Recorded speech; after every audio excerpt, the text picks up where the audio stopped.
பெரிய கோவிலாம் திருவரங்கத்தில் பெரிய திருநாள் வைபவமான திருவத்யயனோத்சவம் என்னும் வைகுண்ட ஏகாதசி பெருவிழாவின் தத்துவம் பற்றியும் தமிழ் வேதத்தின் உற்பத்தி பற்றியும் திருமொழி திருவாய்மொழி திருநாள் உற்பத்தி பற்றியும் அறிகிற வேளையிலே ஒரு புத்தகத்திற்கு எப்படி முகவுரை அவசியமோ அதுபோல பரம்பொருள் குறித்தும் ஆழ்வார்கள் பற்றியும் திவ்ய தேசம் பற்றியும் திவ்ய பிரபந்தங்கள் குறித்தும் சிறிது அறிந்து கொள்ள விளைவோம். வண்டினம் முரளும் சோலை, மயிலினம் ஆடும் சோலை, கொண்டல் மீதனவும் சோலை, குயிலினம் கூவும் சோலை, அண்டர்கோன் அமரும் சோலை, அணி திருவரங்கம் என தொண்டரடி பொடியாழ்வார் பாடியுள்ளார். திருமாலின் 108 திவ்ய தேசங்களுள் தலைமை பூண்டது பூலோக வைகுண்டமாம் ஸ்ரீரங்கத்தில் நம்பெருமாள் சயன திருக்கோலத்தில் காட்சியளிக்கிறார். வைகுண்டத்தின் தத்துவத்தை பூலோகத்தில் உள்ளவர்கள் கண்டு அனுபவிக்கும் வகையில் ஸ்ரீரங்கம் கோயில் அமைந்துள்ளபடியால் அது பூலோக வைகுண்டம் என்று அழைக்கப்படுகிறது. ஸ்ரீரங்கம் கோவிலில் ரெங்கநாதன் ரெங்கசாயி என்றும் அனந்தசாயி என்றும் போற்றப்படுகிறபடி ஆதிசேஷன் மேல் சயன திருக்கோலமாய் இருந்து கொண்டு சேவை கொடுக்கிறபடியால் திருவரங்கம் பெரிய கோயில் போகமன்றமம் எனப்பட்டது. திவ்ய தேசங்கள் 108. திவ்ய தேசம் என்றால் என்ன? திவ்யம் என்ற வடமொழி சொல்லுக்கு தெய்வத்தன்மை பொழிந்தது என்று பொருள்.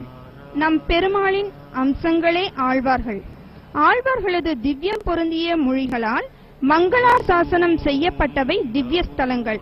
காவேரி விரஜாதோயம் வைகுண்டம் ரங்கமந்திரம் சவாசுதேவோ ரங்கேச பிரத்யக்ஷம் பரம் விமானம் பிரணவாகாரம் வேத ஸ்ருங்கம் மகாத்புதம் ஸ்ரீ ரங்கசாயி பகவான் பிரணவார்த்த பிரகாசக.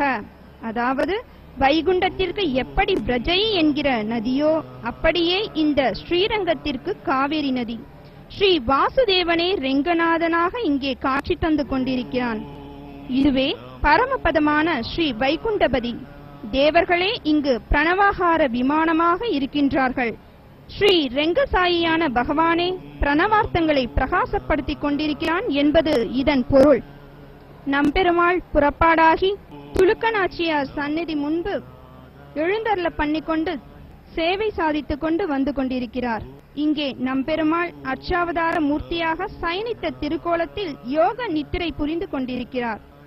தற்பொழுது நடைபெற்றுக் கொண்டிருக்கும் திருமொழி திருவாய்மொழி திருநாளாகிய பகல் 10 ராப்பத்து உற்சவ தத்துவம் என்ன? ஸ்ரீரங்கத்தில் பிரம்மோத்சவம் என்னும் சஜாரோகண உற்சவம் முக்கியமானதாக இருந்தாலும் ரெங்கநாதன் சன்னதியில் மார்கழி மாதத்தில் நடக்கும் அத்யயன உற்சவம் எனும் திருமொழி திருவாய்மொழி திருநாளாகிய பகல் 10 ராப்பத்து உற்சவங்களே முக்கியமானதாக கருதப்படுகிறது. இறைநிலை உணர முடியாதது. பகவான் அறிவிக்கும் அப்பாற்பட்டவன்.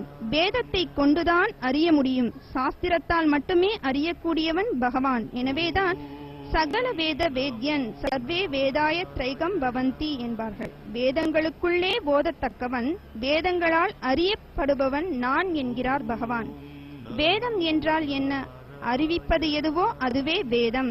வேதத்தை பற்றி அறிவிப்பது எதுவோ அதுவே வேதம். எதை பற்றி அறிவிக்கிறது வேதம்? பகவானை பற்றி அறிவிக்கிறது.